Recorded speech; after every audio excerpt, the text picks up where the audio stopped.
Hello students, இப்போ பார்த்தீங்கன்னா நம்ம செட் 3ல் இருக்கக்கூடிய அடுத்த 10 கொஸ்டின் வந்து பார்க்க போகிறோம். சத்தியமா சிவமா என்ற வாசகம் எவருடையன்னு சொல்லி கேட்டிருக்காங்க. ஸோ இதுக்கு ஆன்சர் பார்த்தீங்க அப்படின்னா சத்ய சாய்பாபா.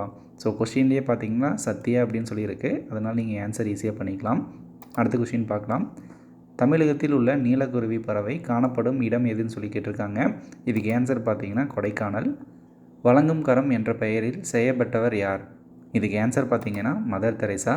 புதுச்சேரியில் எந்த மொழி நிர்வாகம் நடைபெறுகிறதுன்னு சொல்லி கேட்டிருக்காங்க. இதுக்கு ஆன்சர் ஈஸி தான், தமிழ்.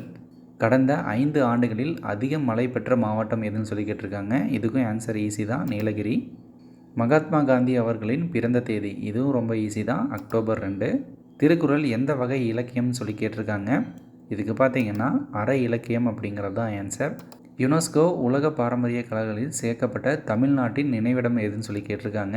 இதுக்கு ஆன்சர் பார்த்தீங்கன்னா மகாபலிபுரம் தான். இந்தியாவின் தற்போதைய 2025 குடியரசுத் தலைவர் யாருன்னு சொல்லி கேட்டிருக்காங்க. இதுக்கு ஆன்சர் பார்த்தீங்கன்னா திரௌபதி முர்மு. முதல் 5 ஆண்டு திட்டம் தொடங்கிய ஆண்டு சொல்லி கேட்டிருக்காங்க.